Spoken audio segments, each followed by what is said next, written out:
I guess I better go ahead and live stream this because a lot of people don't really give a shit or care about what I think, because it's really just because I don't really have much anything intelligent or entertaining or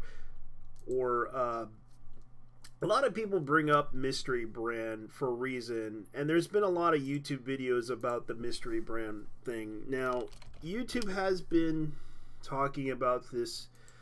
It's been a really big buzz for a while. Now, let me go ahead and show you guys what everyone's talking about. Now, Memology did a video about the Mystery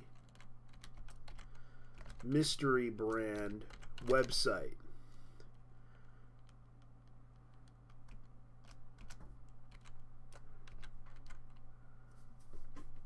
Now, this is something that a lot of people have been talking about for a while, and it's kind of scary in a way.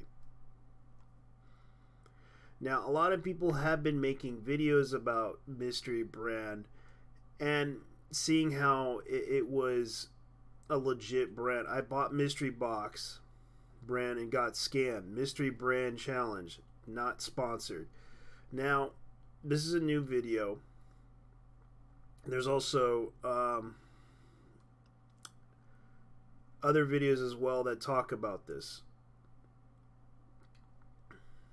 The Supercar Mystery Brand unboxing online. Hype Beast Mystery Box is not sponsored. Now, this is kind of ridiculous to the point that a lot of people have been talking about this Mystery Brand thing. And seeing how this Mystery Brand has been very popular with a lot of people advertising it to the point that it looks kind of cool. Like, some people even sponsored it. This was 2 months ago. This was a day ago. This was 3 months ago. 3 weeks ago. Because apparently Rice Gum brought up the issue that some people have been trying to show off this thing. He wasn't the only one involved in this. It seems like Connor TV has sponsored this whole mystery box thing, or Mystery Brand. Seeing how that a lot of people are talking about that if this is a legit scam. I don't really know specifically, because a lot of people have been reacting to it and wondering if this was a scam. My son reacts to Jake Paul's Rice Gum Mystery Box gambling scam. Now, the Spin the Mystery Wheel Challenge, Best Mystery Box Reaction. Now, this is something that a lot of people are very concerned about. And a lot of people talked about is the Mystery Brand package unboxing. Are they authentic or real? And this is something that a lot of people question, because this is something that people who were watching about this whole Mystery Brand thing, and this is kind of a scary notion, because I looked into the Mystery Brand website and I looked into the whole thing, especially the phone number in question. The phone number itself matches to to other websites as well back in 2013. And I looked into it from scamwarners.com, which turns out this website has been around for a long while and has been involved in some scams from Scam Warners. Let's see if I could find scamwarners.com, which I looked it up. It turns out the phone number itself, and I hate doing this, and I know it's pretty stupid of myself, have been involved in several cash loaning sites, online lenders. Okay, this is what it said. Without contact details, it's impossible to tell if, because this was posted back in March 18, 2011. This thing has been involved in several. Now, this is a member that was around and posted this back in November 2014. My bad. on Monday, November 2014. Now, this is what he said about this number, because I noticed this number 48062425599 is also the same number as the owner of the, and it's even the home address owner of Proxy Domains, but it's from Scottsdale, Arizona. Now you can see right here that the number right here is 48062425599, and right here it is 480. Okay, so it is 480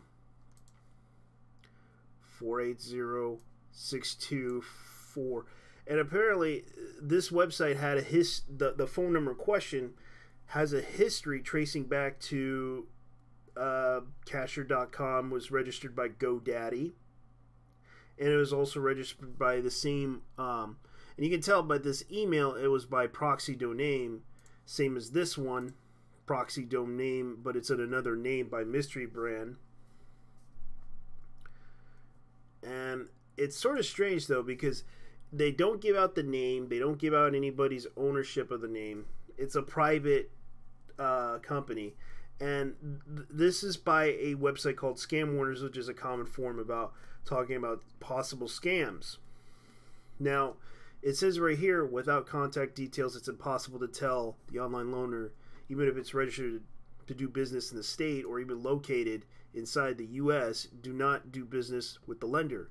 It has no contact details or has hidden their registration details, such as these ones. There's no legitimate reason for that lender who makes money by lending through advertising would hide their details. Now you can see right here, instructions for checking lenders' credentials in your state are listed here on consumerfinance.gov. Now you can see right here that this phone number matches this phone number right here, 48062, and you can see right here that this also matches the same number, 4062, and it's sort of interesting though, because it registered not just one website, it registered several Loaning Tree websites. And it's sort of strange though, because this is this website has been registered to the phone number had registered to multiple websites, and it's sort of strange too, because this phone number has been questioned for scam, and a lot of people don't realize that the Mystery Brand website, it could be possible, but then again, a lot of people don't realize this could be a scam. But I don't know, because I never used this service, this Mystery Brand service, and a lot of people, because according to Scam Advisory, notes the owner of the website is using a service to hide their identity. The malware reported has been detected in the web for this website. This website's been 267 days old.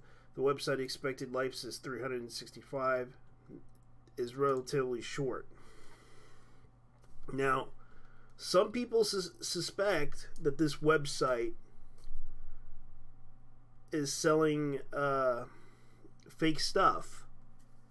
The website has been newly registered in short life expectancy, which follows the pattern used by many fraudulent and fake selling websites. Please be vigilant and extra care to provide payment information. Now, this website is going to be temporarily gone, meaning it could, even though it's legit, by giving away, stuff, it's a temporary thing, and some people might suspect it could be the real deal. Now, a lot of people have talked about this Mystery Brand thing, and I looked at this and investigated this to find out that that the phone number in question that was linked to the website itself, 40862 $5.99 also fits the same subscription as these old websites that are no longer around. And this is kind of a mystery to me, because the thing is, this guy recorded some of these because they actually were lending money websites, and it also is located on Scottsdale, Arizona, and on a different street address, which kind of bothers a lot of people, because this address is on North Hayden Road. This one is on Northside Boulevard Suite, and it has the same phone number, which is kind of weird, providing that this is either the same person who's doing this, and it sort of does kind of bother a lot of people. Why is this website existing, having the same phone number, and then disappearing?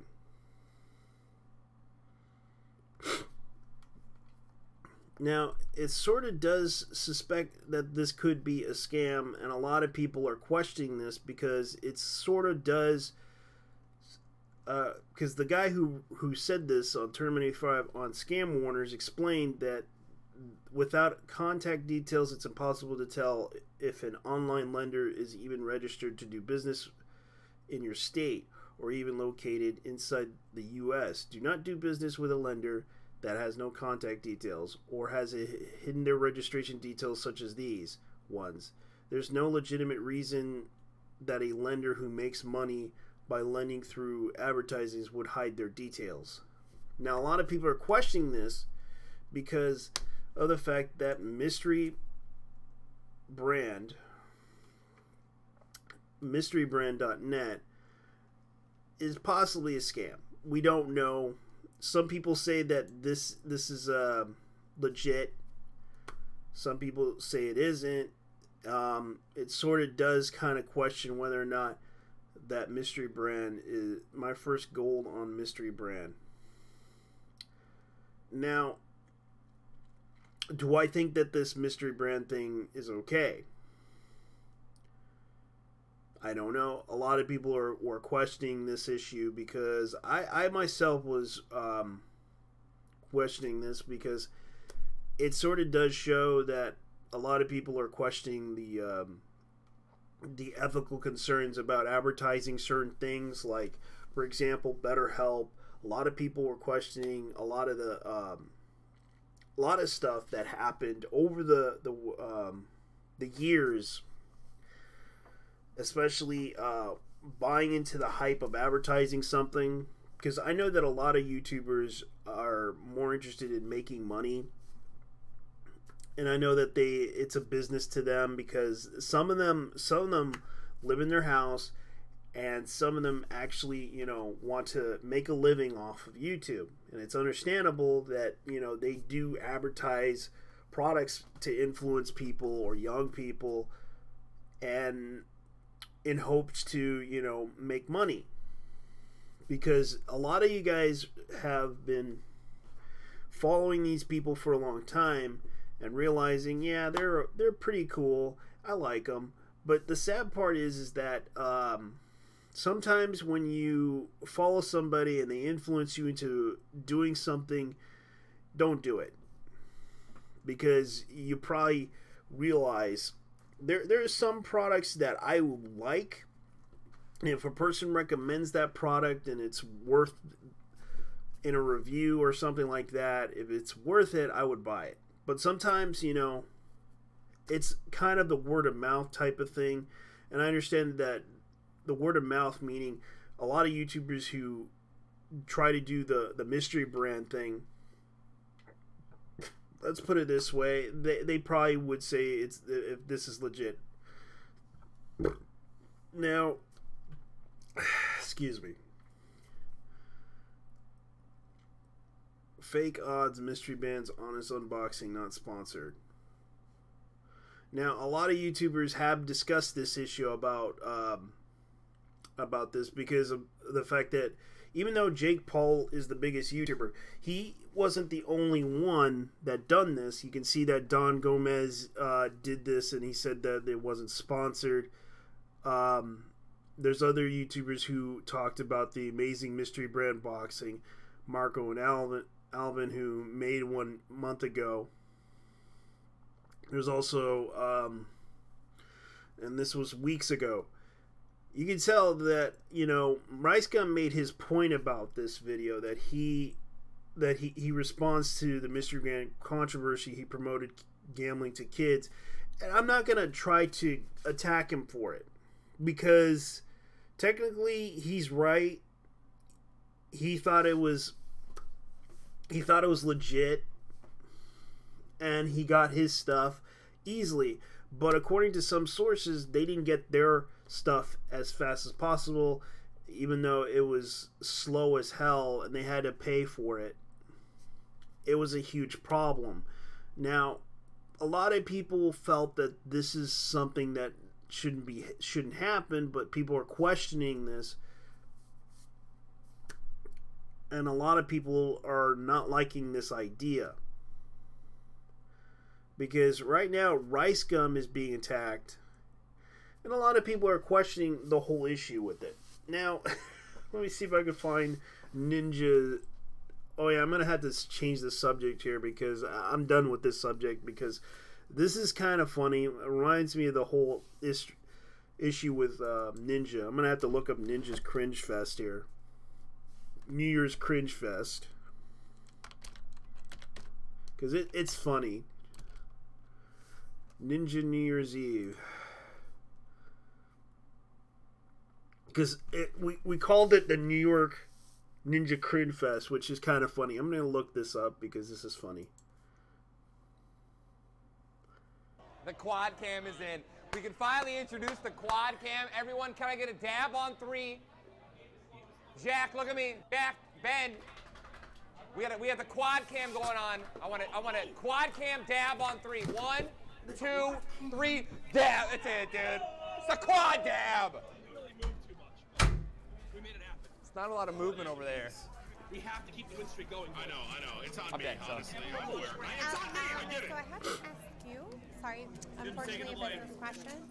There's a question I have a riff. for, oh my god. Any part of I'm the coming. I'm helping. Do you need me to riff? Is it that urgent? No. Otherwise, what I I'll told them, pop one. I know, and somebody could go get it, but what I told them is like, You want I to go would get love, it? If you want to no, go get them, listen, it now has stop listening. If you want to, if they can go get it in our room, Tim, give me a yai. other thing I was saying is I think that like you should do one or the other, like the headband or the jacket. I said headband was fine. I was gonna Okay, wear the so then headband. the other thing is it's going to be I'm raining. just smiling. It's You'll like people are get gifting wet. 50 gifted subs, right? It's like, yeah, it's like every second, you know? Wow. 50 gifted. Wait, every second? Yeah, right. You think they know who you are?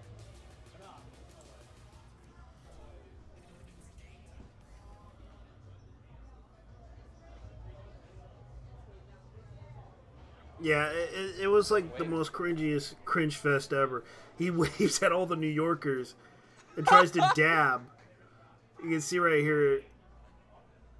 I think this used to be the MTV studio. I just had a bunch of people look up and dab at me. This is amazing. No, that wasn't the MTV studio. That was It's okay for Mike's bad one of the MTV studios that they used to have. You know there's an echo? Wait, what? What? Echo! This job like wouldn't nearly be at the place it is right now for me, and a lot of love all of there out to you guys. Bonsai, Like, it's been motherfucker. just coming off of it last year around this time, I could not have told you where we'd be here, and I think for myself and the team at And you can Epic see and the right team here- on Fortnite, VR. You can see right here, Red Bull sponsored this. That's how desperate this became. Now, that's another scandal that happened. Red Bull, ladies and gentlemen, it gives you wings. As you may have noticed, he was also sitting behind a Red Bull. And this is kind of funny, though. A lot of people are... yeah, Ninja, Red Bull gives you wings. Dab for the haters. Now you can see right here, I'm going to go ahead and put it close up because I'm going to put it close right there. There's the Red Bulls right behind there. this is kind of hilarious because this is something that happened. Now let's continue on with the New Year's Cringe Fest of Fortnite. Save the World, Creative, all those folks really appreciate all of what you guys put into the game. We can't wait to see what you do in 2019 because this has been a wild year. And honestly, like, I think a lot of people will agree that like you guys are the MVPs and we're out here just trying to make the Fortnite really shine for everybody else in the world. So I just wanted to get up. I want to make sure that everyone knows that Fortnite is going to be the best game in 2019. So therefore, keep playing Fortnite, bitches. That's right. Sponsored by Red Bull, by the way. They give you wings. That's how bad it is. That's how bad it is. Fortnite. It gives you wings, son. With Fortnite. With Red Bull, son. On my, get on my podium and say a little bit, get all mushy with you guys, but I appreciate it. I hope everybody's having a blast. I know we are, and it's going to be kicking off soon. Thanks so much. And drink more Red Bull, son. Red Bull gives you wings. Oh, no, he just told me, hey, say mushy epic stuff for a little bit, and I was like, okay. Okay. Yeah, man. I was kind of hoping They that just they... came over and they were like, hey, 5 minutes, hey, 2 minutes, hey, 1 minute, and then... Are you guys ready to floss? Show us what you got. Okay. Show us what you got! Let's get some floss music. And you can see right here, Red Bull's right there, and Planet Fitness was advertised right there. This is kind of hilarious. Now let's continue on. We're getting ready. It's so wet. It's so wet. It's so awesome. Should we count down? Are we going to get some tunes on? Absolutely ready? And 3, 2, 1. Yeah. Hold up. Floss, baby. You guys know it. Come on, man. I want to see the crowd. Get it going. You got it? You've been working. I'm like hitting my wife for you. Wait, you want to come up? Everyone floss, let's get it. Come on, baby. Show me what you got. Show me what. Just move. If you guys know it, just move. It's all I want to see some movement. I'm not seeing enough movement. Oh my God. This is not that big. Woo. This is Bella, by the way. Already an incredible artist. We played an amazing song. Thank you guys so much for tuning in.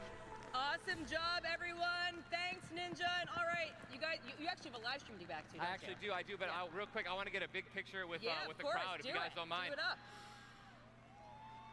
Oh my God, this is actually really hard. It's pretty awesome. Well, everyone, if you want to check out Ninja, go to twitch.com/Ninja. Oh my God, please switch. Yeah, someone put the middle finger on him.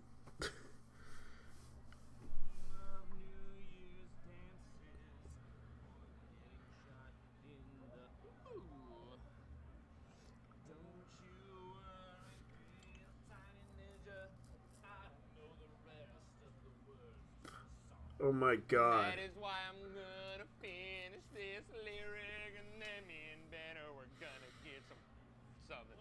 I don't know. I was gonna say something super sexual. But if you try to floss in front of 1 million people. And you notice that he only drank one Red Bull. Yeah, and he's drinking Red Bull right now, which is red. And you can tell that this was all sponsored by Red Bull.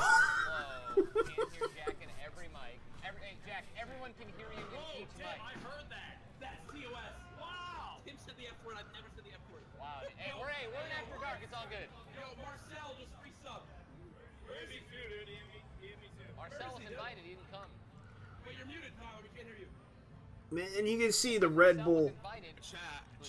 And you can see right here, those are the Red Bull cases in a freezer. That's how funny. This is how ridiculous it became. Because a lot of people questioned the ethical concerns about this. About Ninja promoting an energy drink, which is commonly used in raves. Which I know because I used to do security. I even go to events that sell this junk, and it gets you hyped up. I remember my friend, I remember drinking this stuff with alcohol. With a mixture of alcohol, it could really make you throw up.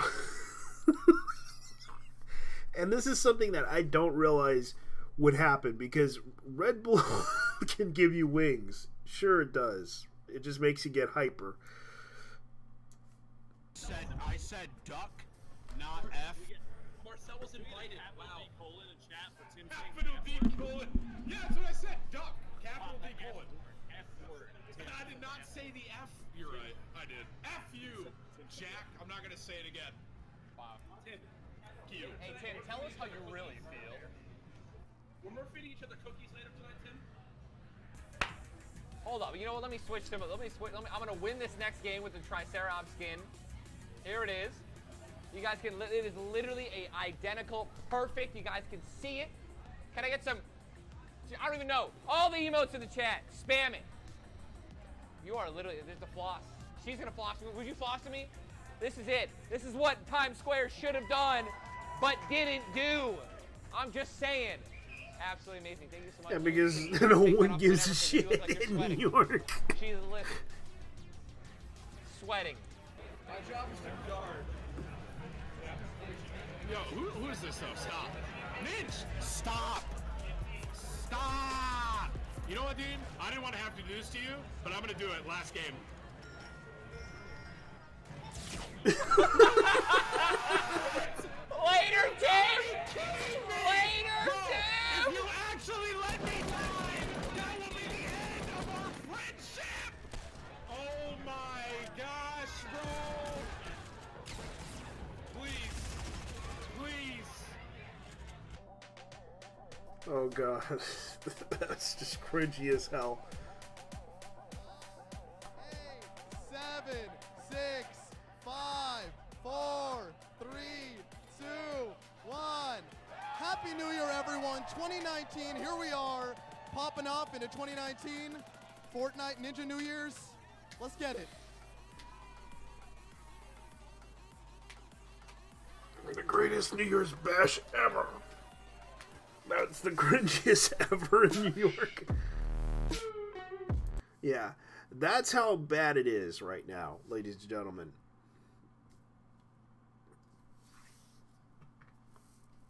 It sort of did kind of happened. And a lot of people are surprised by this. This is not something you would suspect would happen at a New Year's bash for Ninja. A lot of people kind of got upset with Ninja because of a lot of reasons, because it was advertised on Twitch about his New Year's bash. And that's what happened. And a lot of people were kind of surprised by what happened, and it was a lot of drama and a lot of issues that kind of happened with that with it. Let's see here. Let's see what else was going on.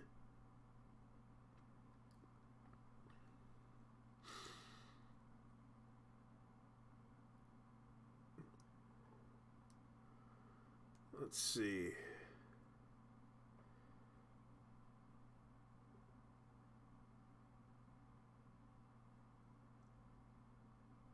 Oh yeah, Monday Matt's former friend fires back. Oh yeah.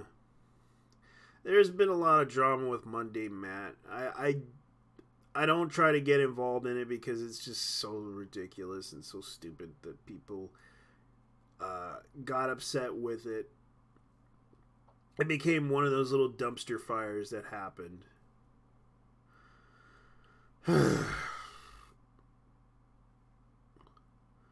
So let's see here. What else do they have that's sort of popping up on the internet?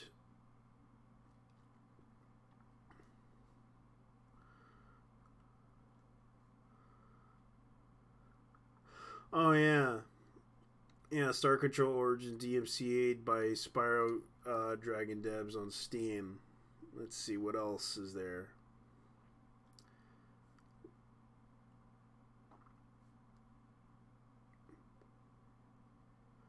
Oh yeah, oh yeah. This one about Kenny Omega. This is hilarious. This is like a hilarious one that I liked.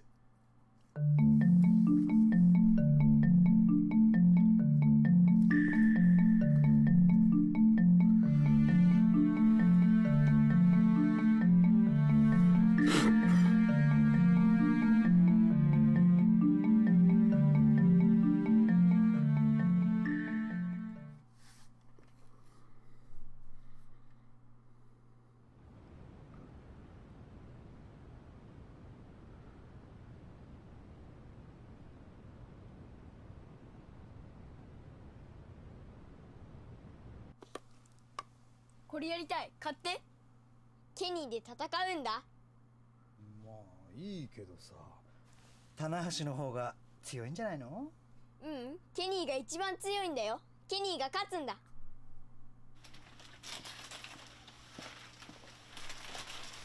すいません。これください。ああ、ケニースクエストか。ファンなの？うん、大好きだよ。センスがいいですね。楽しんでください。Goodbye. Oh, and good night. Bang!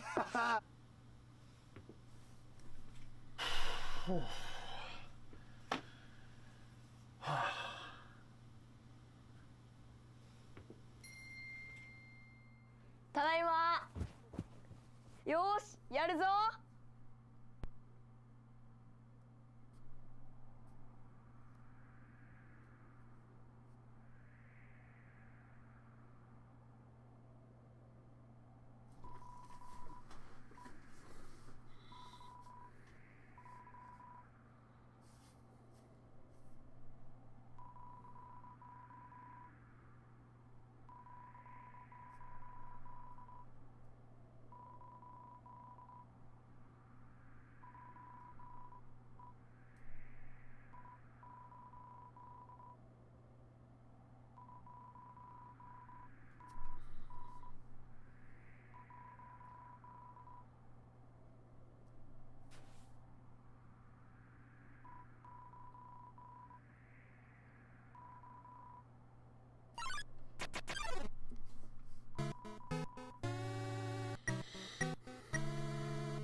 負けた。棚橋の方が強かった。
Yeah, so Kenny Omega, this is pretty much the storyline that's going to happen in 2019. Kenny's gonna probably he already lost the title.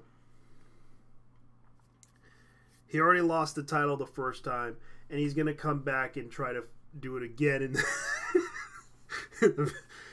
Because Kenny Omega is a big fan of Japanese niche games, and from what I heard, he is trying to create a storyline, and this is kind of interesting though.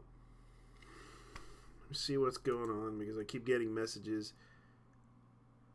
Oh yeah, I did do a comment on this one. Gene did so many interesting interviews. Yeah, Mean Gene Oakland died. It's sort of sad though, because I used to remember Mean Gene when I was a kid watching him on TV.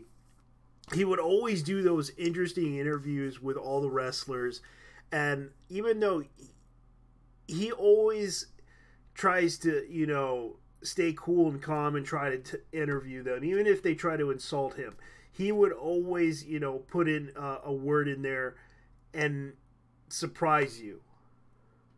And it was sort of funny too, because a lot of times, you know, he would also make some comments that are like snide remarks, and he just rolls with the punches with them, and it's sort of funny. And I actually remembered him doing like interesting interviews. I remembered the Bushwhackers and the Road Warriors. Those were the two most funniest ones I remembered out of that, the Bushwhackers and the Road Warriors.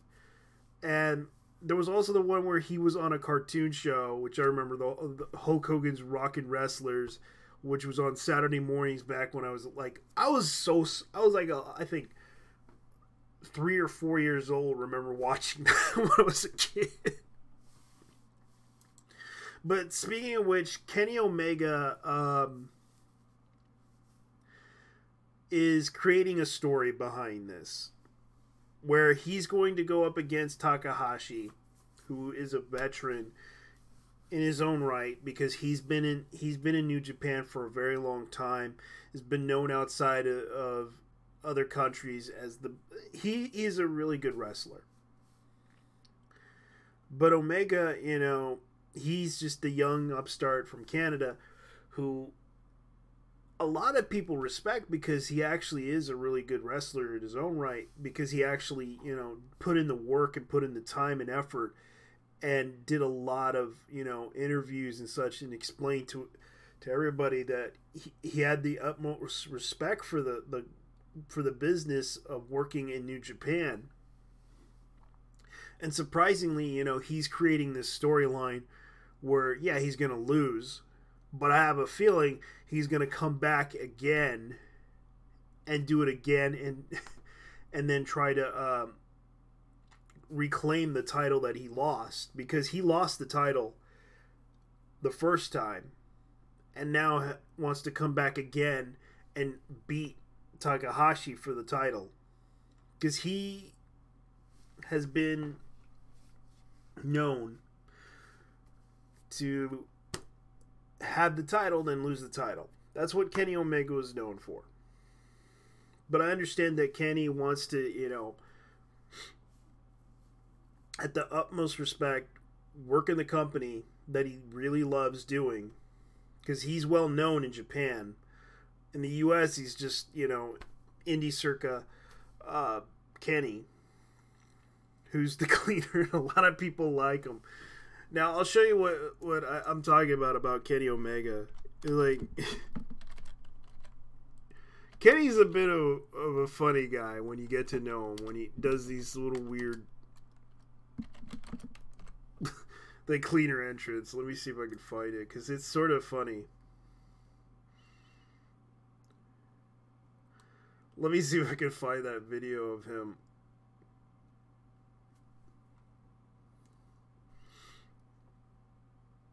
Like, this is the funniest one I seen that was funny. And he uses this. まさに手助けするような形で大きなバケツ、そしてほうきを持って一歩一歩高くももを上げながら花道を掃除しながらザ・クリーナーが登場してきます。ステップを軽快に踏みます。現 IWGP ジュニア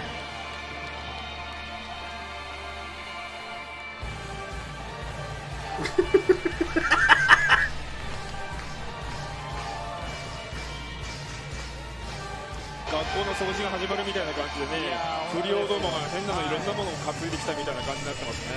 学校の掃除とちょっとね傷がいったところの修復工事を行うかのように。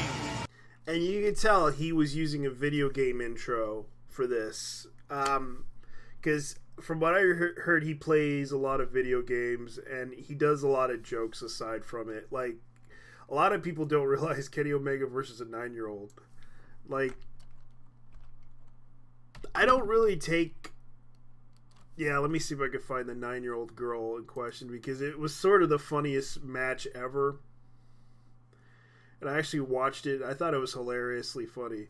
Wrestler versus blow-up doll. Let me see if I can find it, because it was like the most... Oh yeah, he actually did wrestle a lot of very well-known Osaka. Really known. Okay, come on, baby, let's do this thing. Woo! Now you can tell he did wrestle with her before, and now she's in. This was like years ago.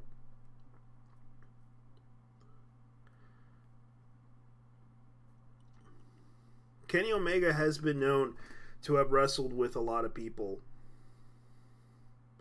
and it's like, from his perspective, he's just trying to create a story, and it's sort of interesting that he does a lot of stuff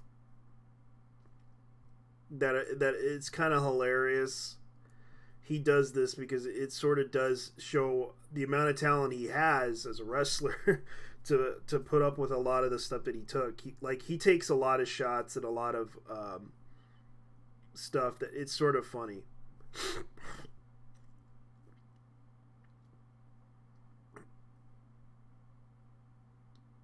Like you can see right here, he does get he does get a lot of shit for it, and that's because he was always getting his ass kicked. Ooh, and you can tell he's just making fun of it, and it's like, you know, it seems like he creates this whole dynamic of having fun with wrestling, and it's sort of funny. For what it's worth, it's sort of funny, because he does make it fun when you look at him when he does these entertaining like stuff in wrestling, and you can tell that this guy takes a lot of stuff. Ooh.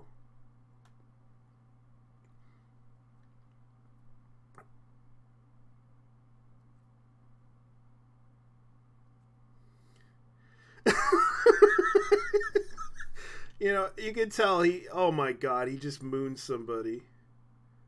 Oh! Yeah, that's how bad it was when he was in, when he did Amateur Circa for Indie Circa. You can tell that he did a lot of stuff for, a lot of promotions, and a lot of stuff that he does is just ridiculous. Let me see if I can find the 9-year-old girl thing. It was hilariously funny.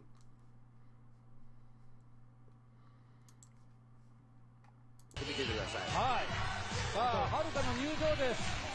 125センチ、23キロ大型。この場面。お向こうって。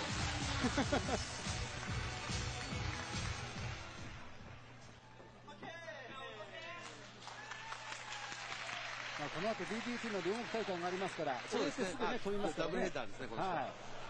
さあ、ちょっと苦笑い。手を差し伸べる。はるかはどうする？おお！これがはるかの返答だ！おお、どうしたもんだと。どうしようかなと。このケニー・オメガ。さあ、試合が始まりまして3分。おお、蹴り一発を右のはるか左、右！おお、右！強烈なキックが入りました、はるか。さあ、ロープにクロワード懸命。無理ですよね。ねえ。さあ、捕まえてしまいましたから、これには病院だ。髪の毛合いが上がりませんね。ロープに送る。さあ、今度はどうする。一戦。さあ、担ぎ上げた。 Yeah, you can see right here, he's just messing around. 今度はどうするんだ。おさあ、ここから、はるかは。無重力な状態を作って、すごいですね。You can tell. 素晴らしい。 You can tell he was easy on the little girl.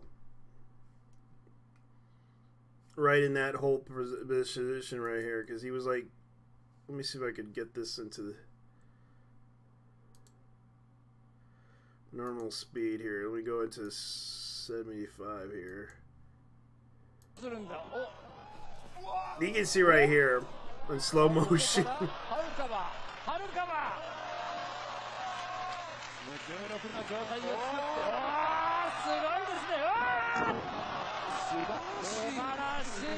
He was definitely... You can tell he was definitely getting his ass kicked here. But it was funny. But let's show you what he does.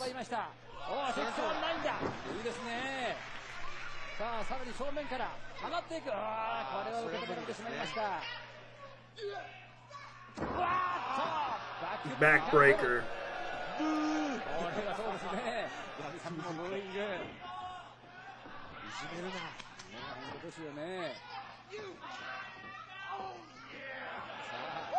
And he does that whole Hulk Hogan thing, and then the Japanese strong dance thing.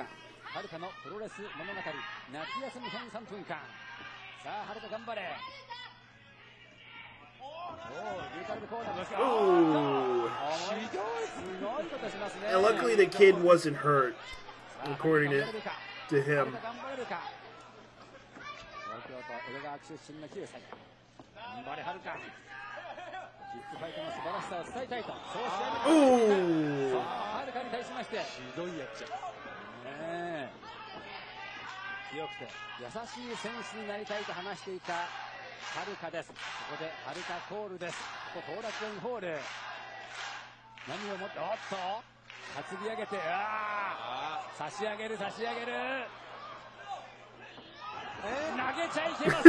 And he was about to throw the kid overboard. This is kind of funny. Oh! さて、ふみさん何かやるんですかね、これ、はるかは。プランチャとかやった方がいいでしょうね。うわー、さあ、この上から飛べるのか、はるかはどうするんだ、やってしまうのか、やってしまった。 You can tell he got. いやー、小さいとは思いません。日本プロレスラーです。ビッグファイトの素晴らしさを今伝えております、このはるか。ちょっとほらついている。おー。リングサバット。ホール体勢に入る。どうだ、決まるか。おー、カウントは2カウント。飛ばされてしまいました。はるか、危ない。彼の技で、空気投げみたいなこの。あっと、エンジンに入った。これはふみさん、ひどいこれ。裏のエンジンですよ。Yeah, he really went with that joke. はるか立ってくれ。はるか立ってくれ。木で投げるって言われますよね、確かに。波動拳のようにね。さあ、そしてはるかをコスチュームを掴んで、はるか大丈夫か、動けるのか。小部屋の路上は、ちょっと無理攻撃を続けている。 And he's gonna do it. 肩車、ここでどうする。危ない。おっと。3分経ちました。3分でドローということで、なんとか耐え抜きました、はるか。あれでジャーマンに投げられたらね、たまったもんじゃないですかね。そうですね。ちょっとはるか。And the time was out. 抑えておりますが大丈夫でしょうか。しかしよく戦い抜きました。ケリー・オメガネは Yeah, Kenny Omega was known as a super villain, but he was definitely pretty good at it. さあ、はるかコール。立て、自分で立てっていう。はい。さあ、立ちました。ここはね、ケニー・オメガっていう選手のね、日本で愛されてる。右の張り手。今また張り手をね返しましたよ、はるかが。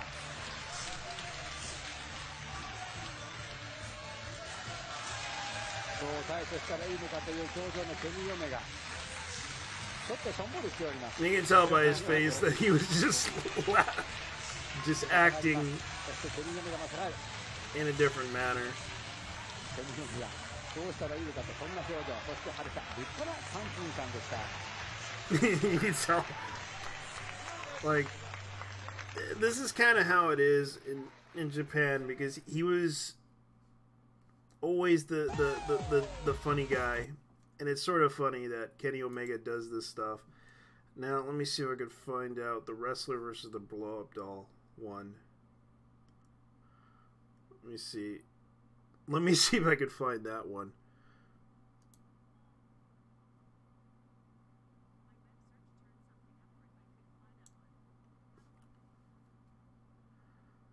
Yes, this is the blow-up doll that they do.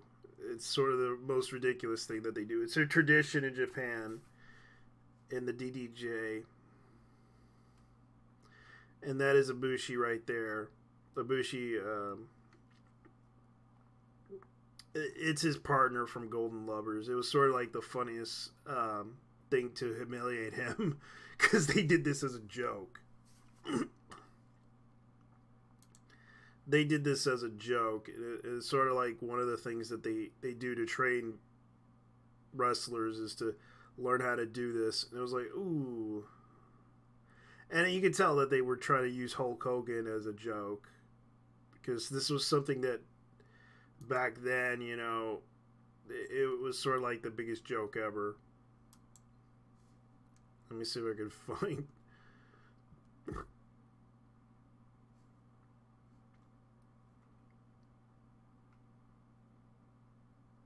Let's see, shoots Omega why he wrestled 7-year-old and a blow-up doll. Let me see if I can find that blow-up doll one, because I'm kind of interested to see him wrestle a blow-up doll, because it was sort of the funniest thing ever to show how crazy it was to promote wrestling as a joke. And it was sort of like the one thing that one thing a lot of people laughed at back in the days.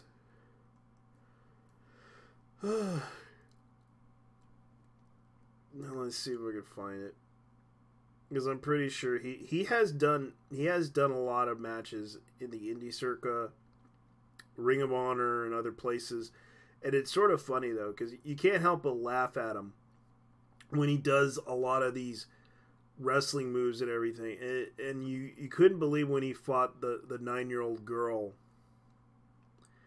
and it was like it was kind of like a funny match, and I don't take it seriously because I understood that it was all, you know, just for fun and games, and he did it just to have fun and try to let the girl have fun as well. And it was the funniest match ever in all of Japan, because that's when he tried to promote himself and try to do things funnier, and it's understandable. And it was one of the most interesting things that you see in Kenny Omega, especially when Kenny Omega, Kota Ibushi, he actually, they both been wrestlers for a long time that have been, they actually do respect each other, and it's kind of funny looking at it. They proved themselves to be a really good tag team that, you know, dominates their own perspective of what they do. And this is when I think this is when they were both wrestlers at the time, and it's kind of interesting looking at the wrestling moves that they do back then. You can tell that they both used to be really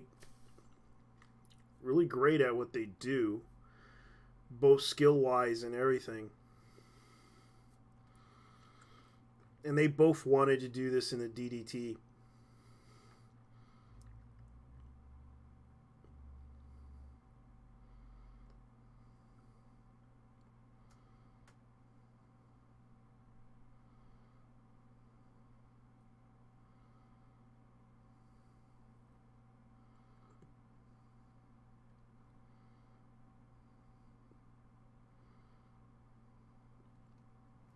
Yeah, and you can see that they both, you know, wrestled together and have wrestled for a long time together and have been rivals for a while. And then they became tag team partners. It's sort of like a weird story about each other because they've been wrestling for a long time and have been doing this.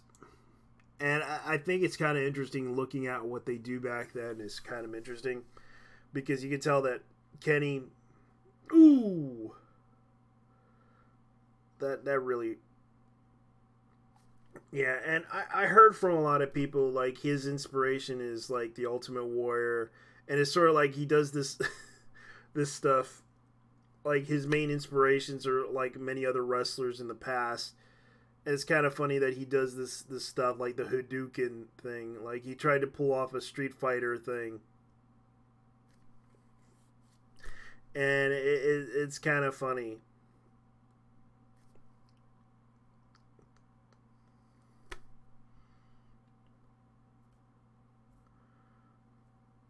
Like he does the whole nodding the head like the Ultimate Warrior, and he does this crazy stuff.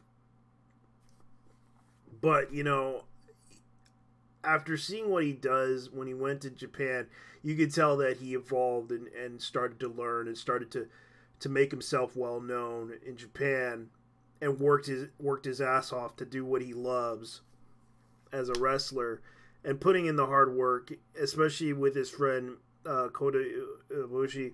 You could tell they both wanted to get there, and they got there as a tag team, and they started to, you know, defy all odds. Being a foreigner associated with a Japanese guy, it was sort of the weirdest thing. But you could tell he and Ibushi they always fought each other, but they always respected each other as a group who worked very hard. Even though, you know, Kenny tries to act like a villain sometimes, but it's hard for me to take him seriously as a villain because, you know, he always tends to be really, you know, nice. But I understand that he tries to be a villain because he can't get many shows as a good guy. And a lot of people respect Kenny because he actually, you know, busted his ass to get there. Did a lot of things, took a lot of risk, and, you know, that's Kenny for you. And looking at what he did from back then, it's kind of interesting learning who he is as a wrestler. And it sort of does kind of explain what he went through just to get there. Fighting a doll and then fighting a 9-year-old. Yeah, that's pretty much what he does.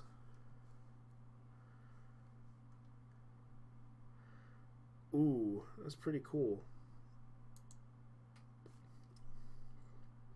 But as far as I know, that's what's going on with the whole Rice Gum situation with Rice Gum. Okay, that's pretty much it. I guess I'm gonna have to do something else. I guess I'm gonna have to do some news about the cartoon, about the second season of She-Ra.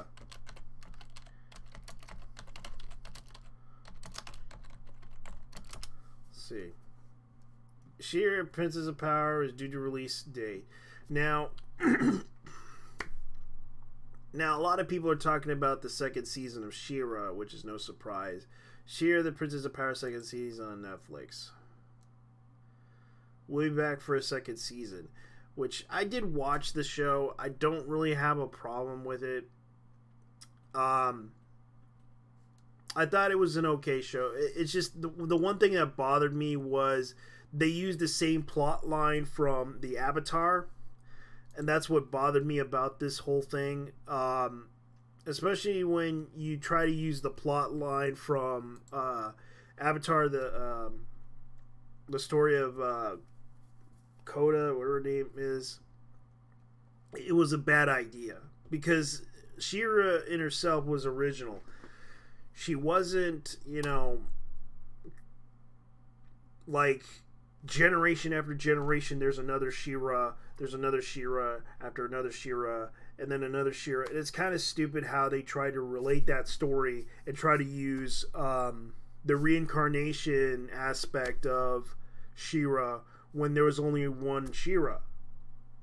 That's what kind of pissed off some fans, because they were pulling off let's see if I can remember, because I know that it was because they were pulling off the Avatar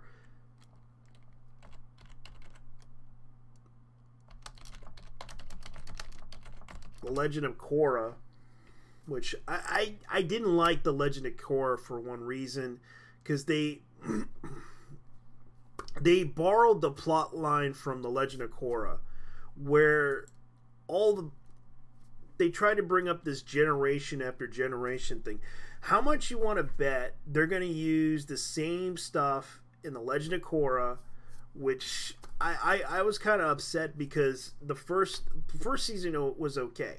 Second season, I was disappointed by what they did, because The Legend of Korra didn't really help matters when they tried to make her into this Jane, because she kind of caused the Janeway effect of the Legend of Korra.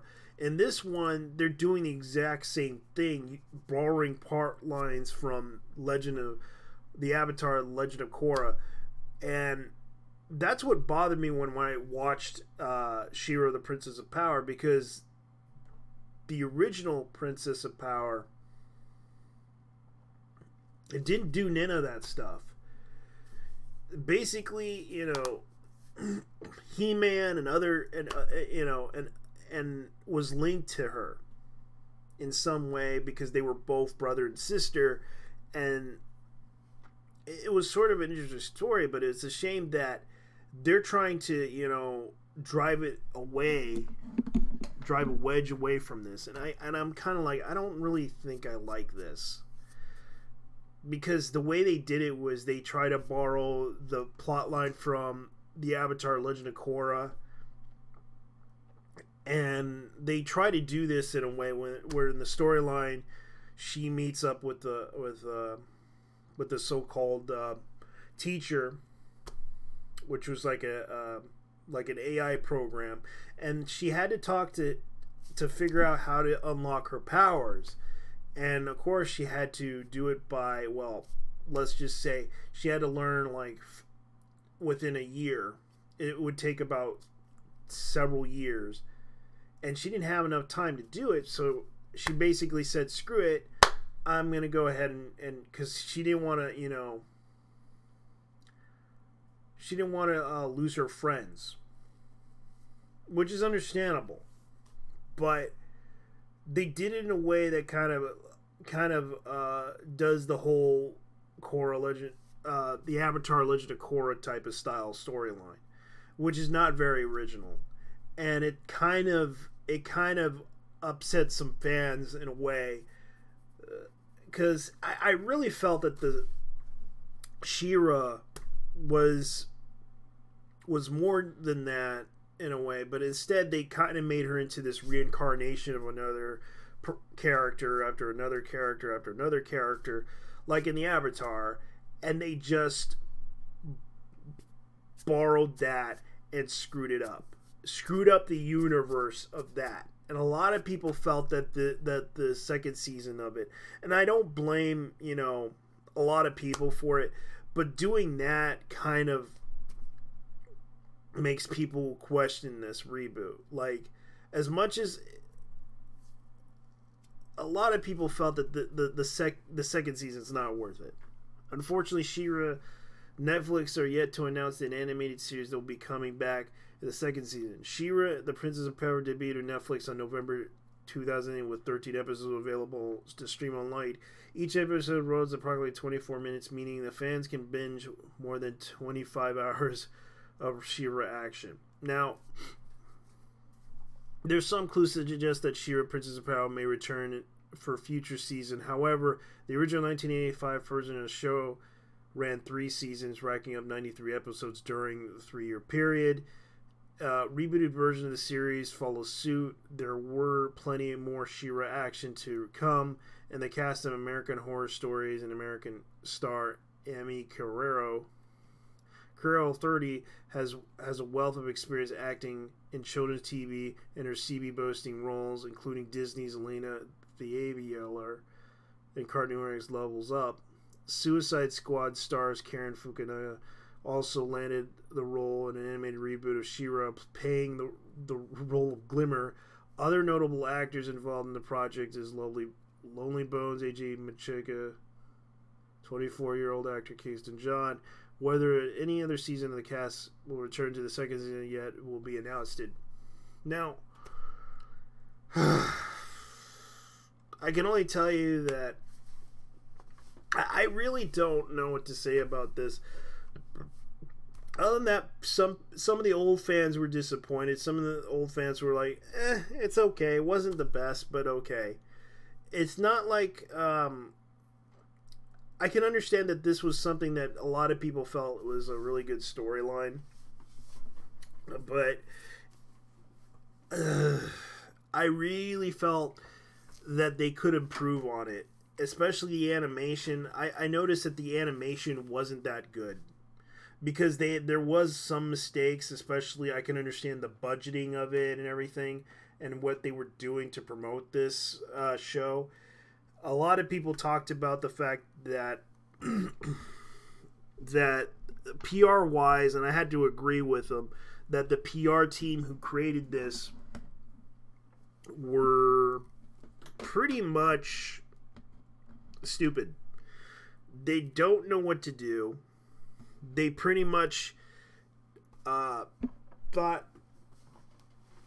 that everyone who criticized this was either racist, sexist, or whatever. That kind of separated a lot of people from watching this.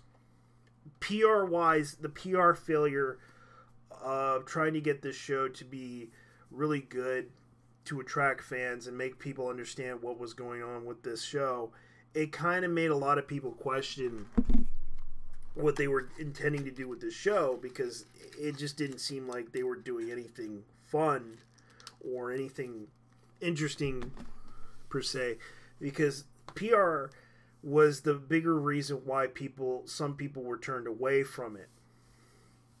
But then again, season 2, they're going to probably hope to make a conclusion for this story, because let's face it, after several seasons of this show, I don't even think they're going to try to... I think they're just going to conclude it after 3 seasons, and that's it. So, let's see here. What else is going on? Let me see. Zoe Quinn's...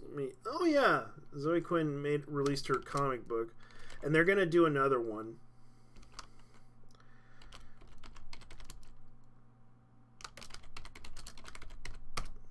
Now, a lot of people are talking about Zoe Quinn's storybook, which, Goddess Mode, already she's planning on making, let's see, 1, 2, 3, 4, recently will be coming soon, in hopes to, bring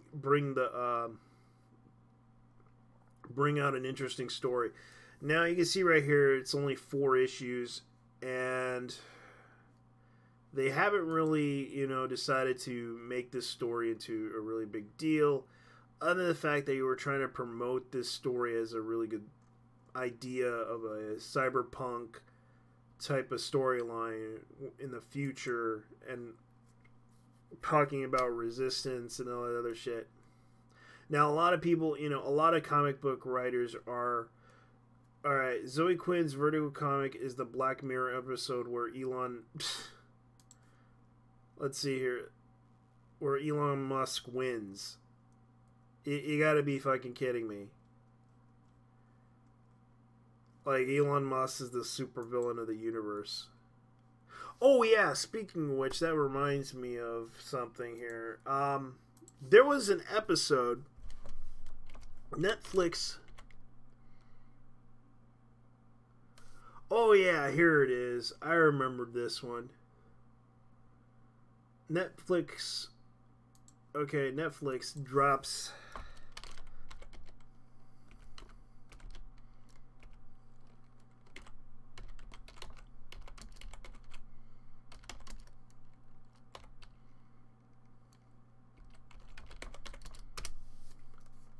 Oh, here it is.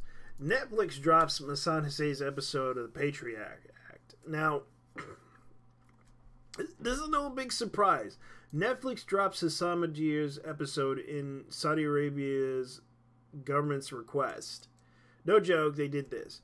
Last fall, the world watches Saudi Arabia's official story about the death of Washington Post columnist Jamil Khashoggi. Sorry if I can't pronounce his name. Changed it again in a series of contradictory claims and denials, which came as evidence emerged that killing had been ordered by the country's crown prince. Many people were angry, including American comedian Hassan Majir, who blasted the Saudi Arabian government on his Netflix new comedy show, Patriot Act with Hassan Majir. Okay. This is the most unbelievable cover story since Blake Shelton won Sexiest Man Alive. Major's joke to his audience. But Saudi Arabian government isn't laughing. Last week, Netflix removed an episode in that country because, from what I understand, Netflix is also aired in Saudi Arabia as well, because they actually have a service down there.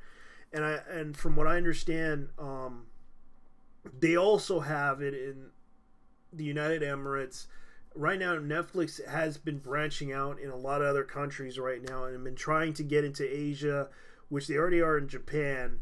I don't know about Thailand and other countries, but I do know that they're trying to branch out internationally. And this is kind of the problem with right now is that from what I heard from the rumors, Netflix stock, let me see if I could look it up.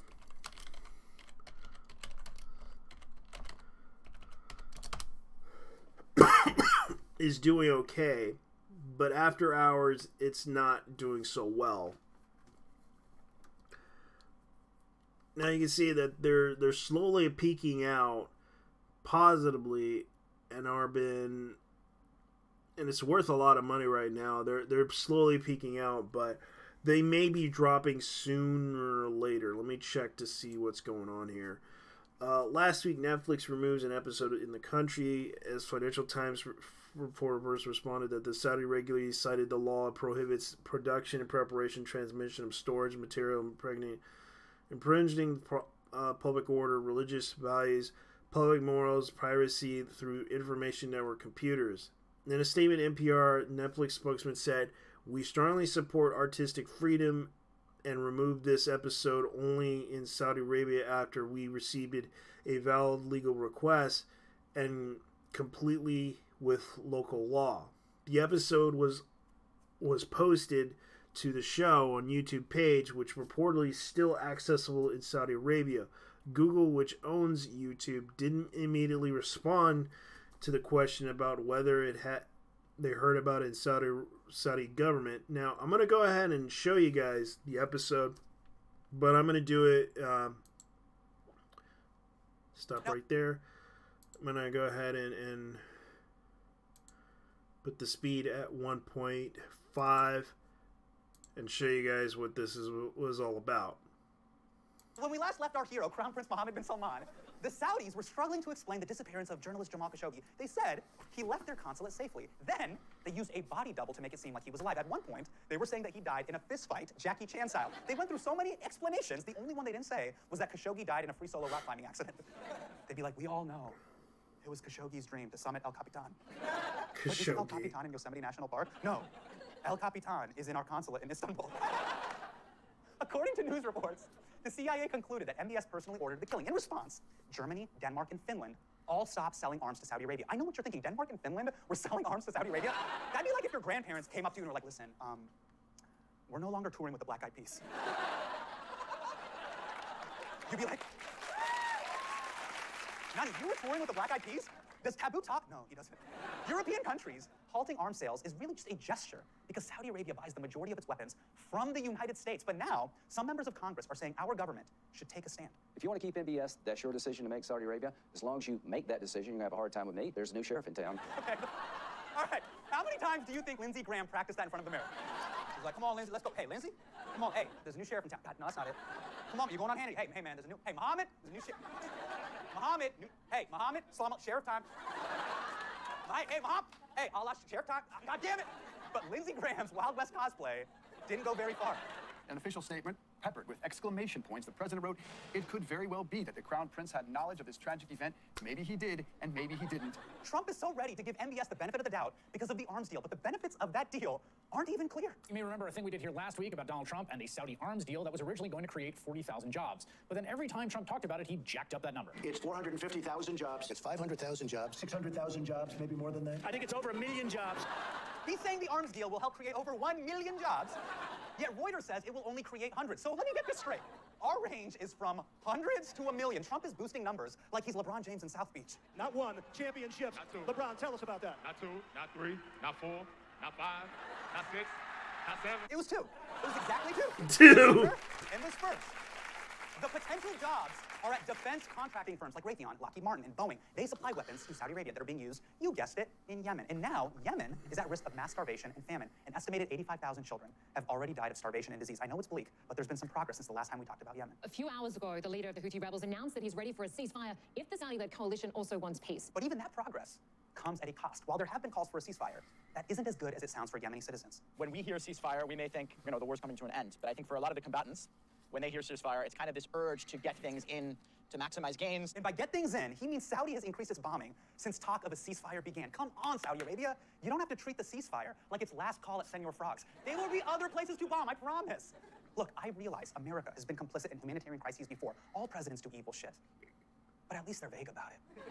This is just blatantly evil shit on White House letterhead. In his official statement, Trump straight up says that it's about money and oil. That's it. Dick Cheney must be like, wait, we could have just said it? Do you know how long it took us to come up with "they hate our freedom"? We workshopped that shit for months. Yeah, that's what happened. Now, okay, an interview with The Atlantic about his show, Majir said that he and his family discussed the potential repercussions of his criticism of the Saudi Arabian government, and now he has fears about his own safety. The news on Netflix decision was met with some criticisms, including from the Washington Post Global Opinions editor Karen Ethal, who called it quite outrageous. Let's see, Karen Ethal. Okay, Patriot has been a strong and honest and funny voice challenging Saudi Arabia. Mohammed bin Salman, in a wake of Khashoggi's murder, brought awareness about Yemen. Quite outrageous that Netflix has pulled one of those episodes critical of Saudi Arabia. This isn't the first time Netflix has removed an episode of a show at the request of the foreign government. According to Netflix spokesman, Singapore objected to 3 Netflix shows: Disjointed, Cooking on High, and Legend of 420, because they have positive portrayals of drugs which is highly restricted in the country. Well, no big surprise there. And it seems that this is something that a lot of people are talking about, because this is a really big issue about Saudi Arabia, and it doesn't look good for Saudi Arabia in a way, because a lot of people are kind of surprised by what he's doing. And it's sort of what's going on right now, and people are laughing at this to the point where it kind of embarrasses Saudi Arabia, and Netflix did this out of personal reasons, because to me, I think the reason why Netflix did this is because, let's put it this way, and I hate to say this, because they don't want to lose money. They don't want to, you know, upset people, especially other cultures. They don't want to, you know, put down anybody or anything like that. They have to go by what they know. Considering that they conduct businesses in other countries and are trying to branch out so they can make millions upon millions of dollars, but they're wasting all this money on putting shows like She-Ra out there in order to, you know, spend money. But of course, from what I understand from everybody talking about Netflix anime, there are many people in the community concerned about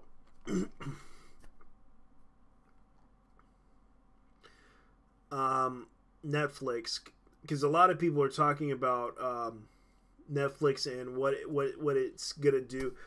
Let's see if I can look it up, because I know that a lot of people complained about Netflix and anime. Netflix anime list, anime adaptations, anime shows, live action series. A lot of people complained about this. Let's see if I can find it. Because I know people brought up the Hulu's Funimation deal takes a chunk out of Netflix animation domination. Because right now, Funimation made a deal with, because Hulu's Funimation deal takes a chunk out of Netflix anime domination. Last year, it looks like Netflix has locked up underappreciated niche of popular culture spaces. Japanese-style animation anime by bankrolling more than dozens of new series of original movies, as well as bringing up hits from Asia market and North America audiences. But Hulu now launched a major counter-offensive, inking their first-look deal with Sony-owned anime powerhouse Funimation to distribute new licenses and product titles starting 2019. This is the largest agreement streamer has made in anime programming to date. According to December 4th, 2018, announced that Hulu gets the first, I'm just looking at this from Forbes, refusal the rights. Okay, Hulu gets the first refusal of rights to streaming on-demand series from Funimation. Simultaneously, day and day rights to co-launch English subtitled dubbed versions of the new shows debuting in Japan, including mega blockbusters like Attack on Titan, My Hero Academia, Tokyo Ghoul, which I can tell you they do have My Hero Academia on Hulu.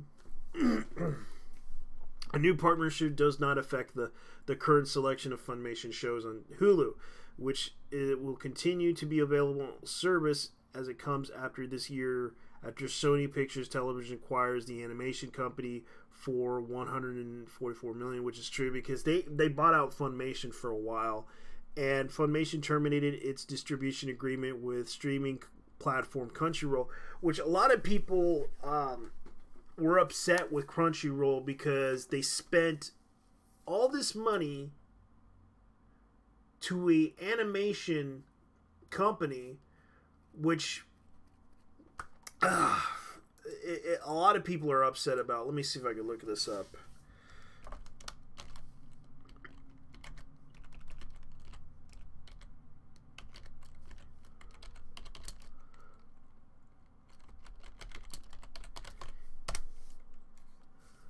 How much money did you spend for anime products? How much money did you spend on animes? And a lot of people talked about this. Crunchyroll spent $100 million in contributions to the Japanese animation industry.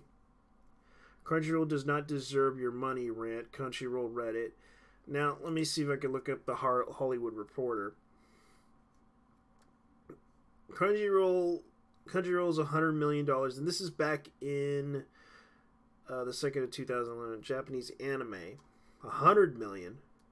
The U.S.-based streaming platform has plowed royalties back into the industry, invested into new products, and moving to the original. $100 million. $100 million. They have been doing this for a long time. Since I can remember, I remembered that they actually, when I first went to the website, I went to the website because they had a lot of fan subs and they were advertising stuff. Now, a lot of people talked about the fact that how Crunchyroll dollars, gets paid for anime, Digiday. Now, let me see. Making a Crunchyroll. Now, I remember when Gao, who owned the original website, it was basically a website that basically you could upload, fan subs, drama, all that other shit. It was sort of what people remembered about him. Now, which will continue to be available in moving Sony, blah, blah, blah. Yeah. Okay, so the animation in general, particularly important battlefields, escalating competition between streaming services enough that don't command money and attention to the big scripted action of original series shows like Hero Academia last year, breakout hit, yeah, which is true. About superhero kids, blah, blah, blah, yeah, I know. Netflix grasped the importance of the kind of content early on and made this series moves in 2016, 2017 popular services with a wide selection of shows that appeal to bottomless appetite. Because they actually brought out, like, let's see, original content right now. They're going to go with a big budget animated Godzilla feature, well-anime style-based Western content like Castlevania, and recently announced it Blade Runner, which is true. And they also got this one anime called Gogoti Girls, whatever it's called. It's basically about, it's a transgender comedy. Basically, the Yakuza decided to get these three guys who worked in the business, who basically got screwed over, and now they have to pay off debt. In order to pay off debt, for millions and billions of dollars, they had to transform into an idol group, and they became women. And it was sort of the funniest anime I ever watched. I actually admit that was a good anime series to watch. I couldn't help but watch it because it was so funny. Funimation deal gives Hulu a strong card to play. The Funimation Now streaming service is already in favorite with hardcore fans, will give its subscribers access to the same titles as Hulu. Although the company sees an overlap and advantage rather than a cannibalizing the audience, the ultimate, we think, customers based in the difference in complement Eric Bergman, Chief Digital Officer of Sony Pictures Television, GM, and Sony Crackle deal strengthens Funimation and other businesses to live live events, merchandise, and theatrical features. The big question to both streamers and both contenders in the market, like Amazon, Disney, which would distribute popular Japanese animated feature films like from Studio Ghibli and others, whether the potential return justifies the huge investment making in still a niche content. Good anime is costly and time-consuming to produce, while the fan-base demographic desirable and intense consumable habits remain small and relatively mass audiences for live-action programming. The dynamic emerged in the competition in the streaming, which I know Netflix tried to do Death Note live action, and oh my god, that was the worst thing I ever saw. But oh my god. Okay, for the time being means fans benefit from unprecedented availability from great new content and dream projects getting greenlighted left and right in the stage of competition, only to declare a winner of the audience. Edited to clarify that Hulu's licensing agreement with Funimation does not extend to Funimation's entire 600 title library. So they're basically telling me that this is not really, it's only a selected few titles that they're going to allow.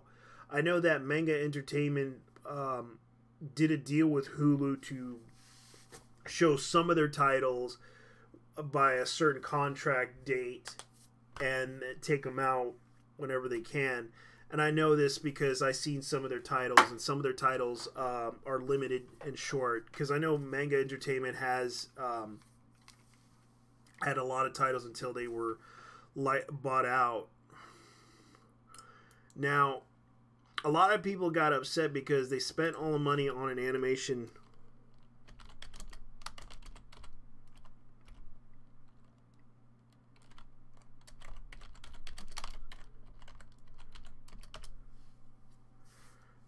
Now, a lot of people talked about this. A lot of people had talked about what Crunchyroll did. Spent money on an original show by the new Elation Studios. And this was a while back. They were going to try to bring out this new animated show. Which, okay, the new created Elation Studios unit being led by Marga Dean, who until recently was a general manager for Stupid Buddy Studios, a studio behind such animations like hits like Robot Chicken, Buddy Thunderstruck. First original production to come to Elation Studios, High Guardian Spice, pictured above, which will premiere on Crunchyroll in 2019. Now, the company had come to up-and-coming original products developed for more than a year, said Crunchyroll founder and general manager Kun Gao. Yeah, Kun Gao is a pretty nice guy, and I understood that he had to do his thing for the website for a long time, but it's sad that he no longer owns the website. During recent conversations with Variety, the company in San Francisco headquarters office, he said that the move into the original was very much a condition of Crunchyroll's existing business. We've been thinking about doing originals for quite some time. Crunchyroll began as a website so-called fan subs, which is true, pirated versions of the latest anime shows. They were also responsible for putting out Naruto's fan subs. As I recall, I remember they even had Macross fan subs. They had they also did Legend of Galactic Heroes fan subs as well. They actually posted episodes of that too on their website until 2007, and they had to take it down around 2000 and I think 10 or 8. 2008 they stopped. It was sort of what they did. Japan had been subtitled by fans all the way back in 2006. Soon after, the company began to strike license agreements with Japanese, which they went backpacking to the Japanese companies and asked, hey, can we do this and we'll give you this. This was the deal that they did, from what I remember. They had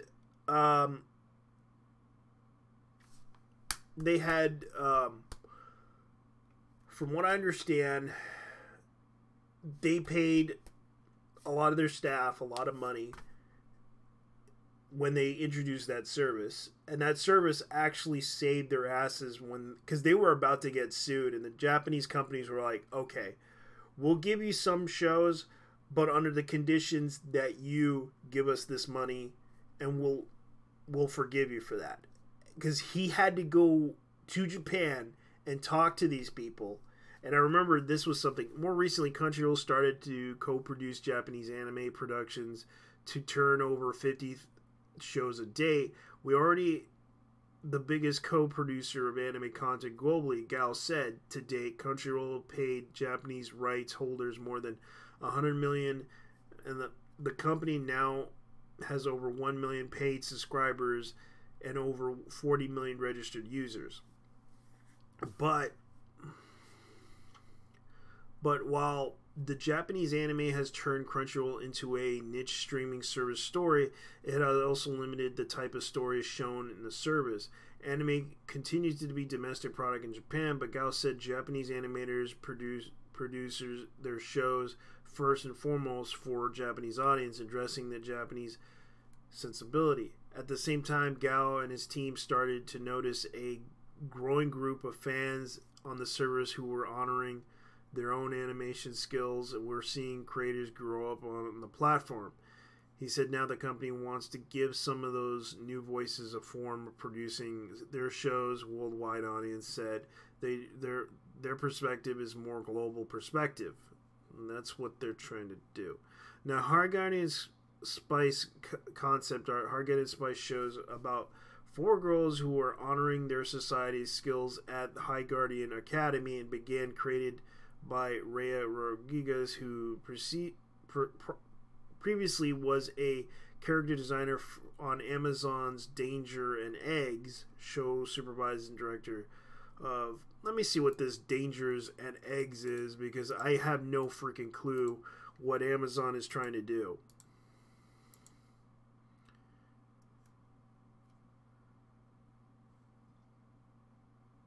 Okay, it's like the most... It's like 6.9, and 92% really like the show.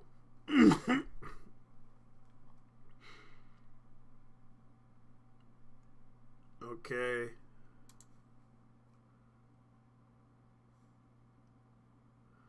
Danger and Eggs. Okay, this show kind of reminds me too much like, I don't know,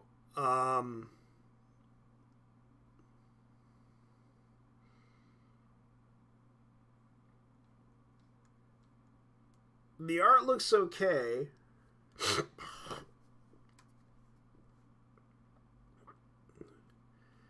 I just don't get it.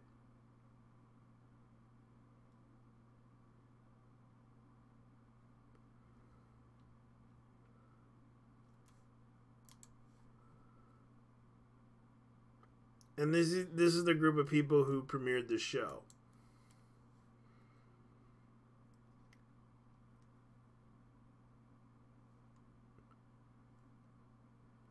And my God, this is pretty much what it is.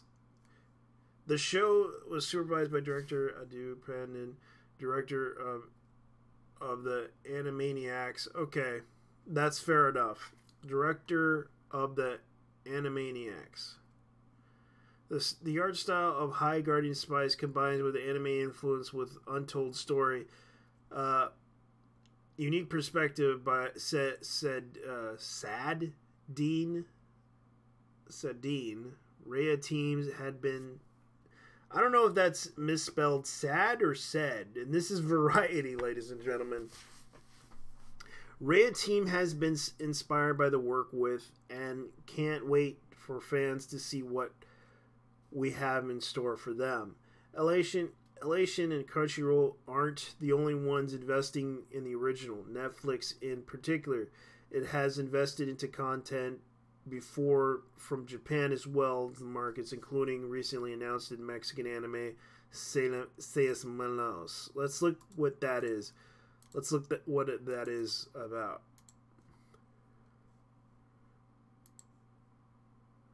Because I have no idea what it is.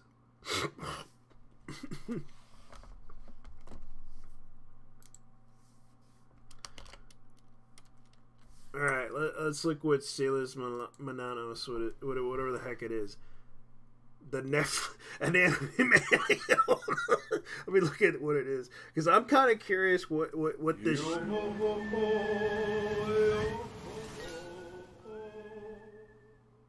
Hola amigos, bienvenidos nuevamente al canal, bienvenidos a una nueva noticia. Es algo que no suelo hacer, es algo que sucede rara vez en el canal, pero es algo que sucede en el canal. Y esta vez es una gran noticia para... Okay, this guy, I don't know, no.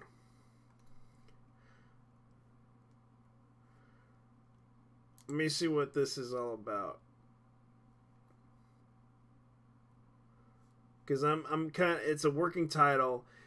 3 orphan martial arts warriors join forces with a DEA agent and Mexican federales to avenge the death of their beloved mentor. That's the plot line to Seis Manos, which is an anime, but I have no idea what it is. Now, looking at the pictures and everything, this is what it looks like, the art and everything. That doesn't look bad, though. At least they put a lot of effort into this, because I'm kind of...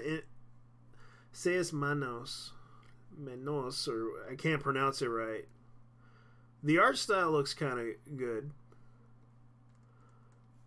Let me go ahead and look at this because I'm kind of curious on what it is.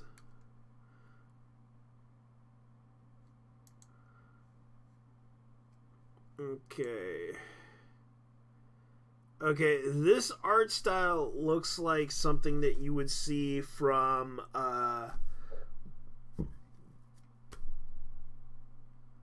yeah, because you can see right here the art style and everything.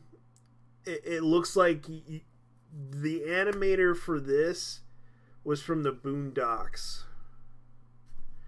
Like, you can tell that the animation sequence and everything is from the Boondocks. And I'm just looking at this going like, oh, that's pretty cool.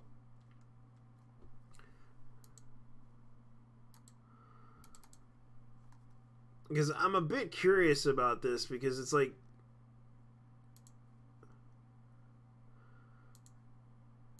I'm just looking at this going like, okay, sorry about this. I'm just looking at this going like, okay, so this is what they're trying to introduce, and it looks like, yeah,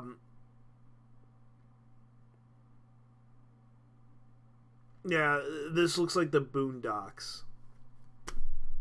Would I watch this? Yes, I would, because it's something that I would probably watch because it looks kind of cool. Now let me see what else is there. Gao's Netflix engagement with a space and positive medium, but also argued that Crunchyroll would be able to better serve anime fans due to this, due to its singular focus. We're not trying to be something for everyone. He said Crunchyroll is trying to be everything to someone. Peter Chinnon's media group acquired the majority of stakes in Crunchyroll in 2013, subsequently contributed to Otter Media, the company joint venture to AT&T. Otter Media owners bought out Crunchyroll remaining owners in 2018, and AT&T acquired Chinnon Group's stake in Otter Media earlier this month, effectively making...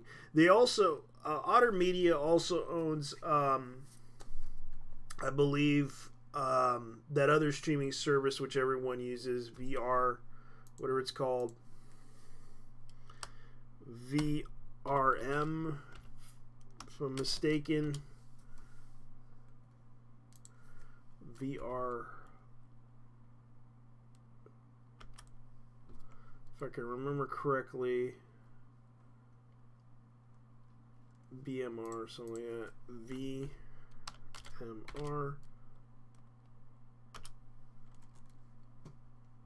If I can remember, I don't know, it's like I can't remember that website. It's like they use that website a lot. My friends who use it, they usually use that service a lot. Now, at the same time, Gao and his team started to notice a group growing of fans. Yeah, and there was a lot of people that really want to do a lot of animation and everything, but it seems that invested the context of both from Japan as well as the market, including recently announced that Mexican anime Seis Menos, okay. And I kind of thought it was kind of funny too. So yeah, I would watch Seis Menos. Seis Menos. So if I can pronounce it right, I don't know how to pronounce in Spanish very well. Seis Menos, or Menos, I can't pronounce it right. I would have to have someone tell me secondhand because I'm not really good at this. Seis Menos. That's something I would watch because at least they actually had they do a better job than this one. And I wonder if Crunchyroll is going to release this show because I don't know. I heard it's canceled. Let me see if Spice Guardian is canceled. Let's find out. High Guardian Spice is canceled. Let's look up High Guardian Spice. Is it canceled? Is it good? No, they're still going at it.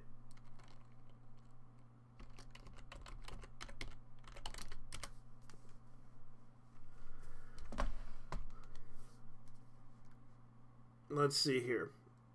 Crunchyroll disables High Guardian Spice trailer comments. Crunchyroll shuts down High Guardian Spice forums thread for Forgetting was canceled after 81% over the year decline in sales. Guardian Spice, know your meme. I canceled my... Yeah, like everyone's talking about this. Hi, Guardian Spice. I canceled my Crunchyroll sub because this show. I don't care if this show is good or bad. I don't care if your crew is 100% women or not. More power to you. As far as I'm concerned, but I do not care if you make business decisions based on gender or ethnicity. I do not care if you decided to censor comments or like or dislike ratio of the video. Maybe it would even like the show because I don't really know much about it. But I don't continue supporting an ideology, especially because you decided to censor a debate. I'm angry rather than disappointed. I'm sorry for the creators, which I'm sure you wait to make a great show that they're passionate about. And let's see what the High Guardian Spice subreddit is talking about. Now, the interaction to this thing for High Guardian Spice is 71. 71.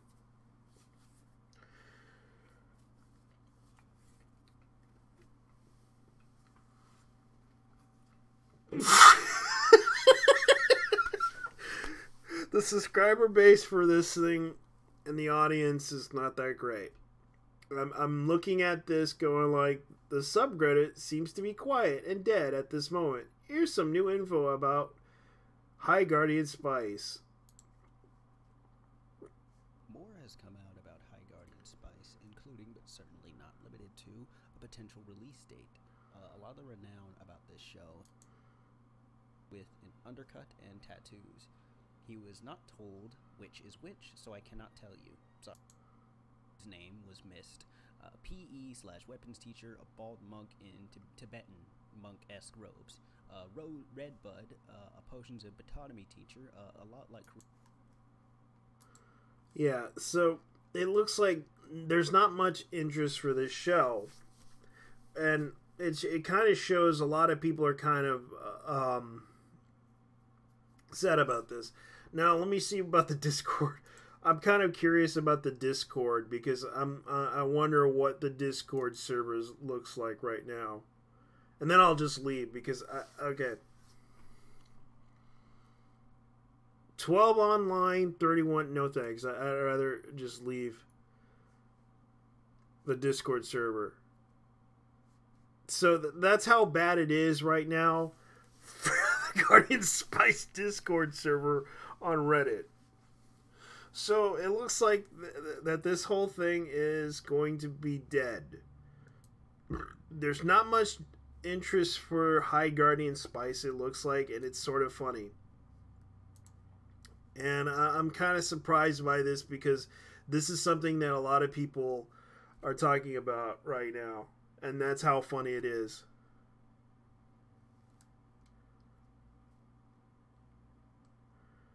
Let's see here. What else has been happening that kind of surprised a lot of people? And it's sort of what people are doing. I guess I better go ahead and go because I kind of made this show boring as it is. So I'm going to go. It's been about 1 hour and 49 minutes. So I guess that'll be it for tonight. Thank you for watching. Good night. Bye-bye. Whatever. Have fun. I hope you guys got entertained by this. So I got to go. Bye.